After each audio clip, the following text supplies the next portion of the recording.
Chapitre 6. Une riche héritière américaine. Je ne devais pas m'être assoupie depuis longtemps lorsque j'ouvris les yeux et me découvris sur mes deux jambes à côté de ma couchette. Mon corps ruisselant, les bruits de frottements vigoureux provenant du pont. Je compris sur le champ ce qui s'était passé. Je m'étais endormie en laissant ouvert le hublot au-dessus de ma couchette, et l'eau qui avait servi à récurer le pont m'avait amplement arrosée. Je réussis à fermer la lourde fenêtre, puis me remis au lit encore toute humide, mais certaine que l'on ne m'y reprendrait plus. J'avais à peine fermé l'œil qu'une voix demanda « Miss, souhaiteriez-vous prendre le thé ?» J'ouvris les yeux. Un steward se tenait sur le seuil de la cabine. Je déclinai son offre, tout comme la jeune Anglaise qui occupait l'autre couchette. Elle m'adressa un grand sourire, auquel je répondis par un sourire fatigué avant de me rendormir aussi sec. Miss, souhaiteriez-vous prendre un bain ?» Je levai un regard dégoûté vers un petit bout de femme à coiffe blanche penché sur moi. J'allais lui répondre que je venais d'en prendre un, une douche plus précisément, mais je maugréai dans un instant, ou quelque chose dans ce goût-là, puis retombai dans les bras de Morphée. Vous êtes bien paresseuse. Vous pourrez faire une croix sur votre bain et votre petit déjeuner si vous ne vous levez pas immédiatement. L'impolitesse de cette remarque m'échauffa l'esprit et je songeai « Voilà qui est prodigieux. Où suis-je tombée ? Serais-je revenue à un pensionnat pour qu'on ose me parler comme ça ?» Je rétorquai d'un ton sec « Je me lève généralement quand j'en ai envie. » Je remarquai que ma camarade de chambrée n'était plus là, mais j'étais décidée à me rendormir. Tant pis pour la stewardess. « Miss, ce bateau est soumis tous les jours à l'inspection.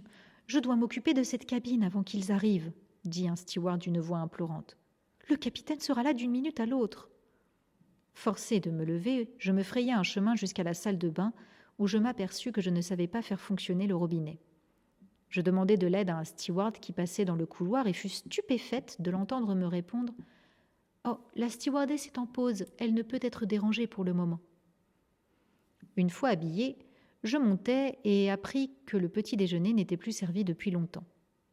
Je découvris à l'extérieur les passagers dans leurs costumes de bain qui se prélassaient ou flânaient sous les auvents, le velours bleu de l'océan qui gazouillait au contact du paquebot filant presque imperceptiblement, et je humais l'air parfumé, sucré comme les feuilles d'un rosier, un air qu'on ne respire généralement qu'en rêve.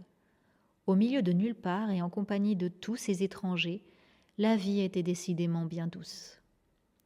Il me fallut moins d'une heure pour me trouver en bonne compagnie. J'avais d'abord pensé que les Anglais auraient fui une jeune femme voyageant seule, mais ma camarade de cabine m'aperçut avant que je ne fasse demi-tour et m'invita à me joindre à son groupe d'amis. Nous nous mîmes immédiatement en quête de la chaise longue que le gardien avait fait expédier sur le bateau à Brindisi. Il y avait plus de 300 passagers, et peut-être autant de chaises. Je vous laisse imaginer la scène. Je cherchai de l'aide auprès des stewardesses préposées au pont, mais on m'apprit à mon grand étonnement que la compagnie P&O n'en disposait pas. Malgré ces petits tracas, nous coulâmes des jours heureux sur ces mers clémentes. Les ponts étaient tous les jours pris d'assaut jusqu'à l'extinction des lumières, et seulement alors les passagers regagnaient à contre-cœur leur cabine. Ils formaient un contraste saisissant. Les individus les plus exquis côtoyaient des rustres de la pire espèce.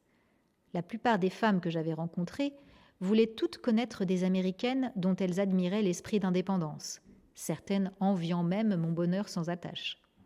2 brillantes Écossaises faisaient le tour du monde en 2 ans. Une Irlandaise, dont le rire et le visage rivalisaient de douceur, se rendait seule en Australie. Ma camarade de cabine voyageait quant à elle à destination de la Nouvelle-Zélande, seulement elle était accompagnée de son frère, un charmant jeune homme, qui me laissa sa place à table le premier soir malgré mes protestations. La journée, les hommes jouaient au cricket et aux anneaux. À la nuit tombée, nous entonnions des chants où nous descendions sur le pont de la seconde classe, car la musique y était meilleure. Lorsque les chaises venaient à manquer, nous nous asseyions à même le sol. Rien ne me mettait plus en joie que ces petites excursions. Une fillette, au visage pâle et fin, avait de loin nos préférences, même si aucun d'entre nous ne lui avait jamais parlé. Elle chantait d'une voix douce et mélancolique « Qui achètera mes harengs argentés ?» Je crois bien que si elle en avait vendu, nous lui en aurions tous acheté. Le mieux que nous puissions faire était de reprendre avec elle le refrain à pleine voix. J'aimais aussi m'installer au-dessus du pont où les marins prenaient leur repas, écoutant l'étrange mélopée qui accompagnait leur dîner au rythme d'un tam-tam. C'étaient des lascars assez communs. Si j'avais pu les voir aussi distinctement que je les entendais, ces moments auraient sans doute perdu de leur magie. Ces matelots étaient en effet les moins soignés qu'il m'ait été donné de rencontrer. Ils portaient une culotte de voile blanc et une longue tunique assortie, semblable aux chemises de nuit de nos grands-mères, la taille ceinte par un foulard de couleur, et étaient coiffés d'un turban, à savoir une écharpe de couleur vive d'1,80 m enroulée autour d'une couronne de paille. Leurs pieds bruns étaient toujours nus. Ils chantaient en hissant les voiles, mais la plupart du temps, ils avaient un air sombre et impénétrable et escaladaient le paquebot avec la dextérité des singes. New York World, 30 novembre 1889, un pari gagnant. Celui qui devinera le temps exact mis par Nellie Bly gagnera un voyage tout frais payé en Europe. Le concours suscite énormément d'intérêt. Tous les lecteurs du Sunday World peuvent s'inscrire. Beaucoup de parieurs se creusent déjà la cervelle. Tout ce qu'il faut savoir sur le jeu se trouve dans cette rubrique. La sensation du jour. Des milliers de personnes suivent maintenant Nellie Bly dans son voyage autour du monde. L'intérêt pour sa course avec le soleil augmente de jour en jour depuis que le World offre aux gagnants du concours un voyage en première classe et tout frais payé en Europe, avec au programme une semaine à Londres, une autre à Paris et pourquoi pas une rapide visite dans la ville historique de Rome. Le vainqueur sera celui qui devinera avec la plus grande exactitude le temps mis par notre globe-trotteuse pour boucler son tour du monde en jours, heures, minutes et secondes. Il devra envoyer à la rédaction du World son résultat sur le coupon prévu à cet effet dans l'édition du dimanche. Le voyage de Nellie Bly est la sensation du jour. On se demande de quel bois est faite cette femme qui s'en va faire le tour du monde avec seulement un petit sac et la robe qu'elle porte sur le dos.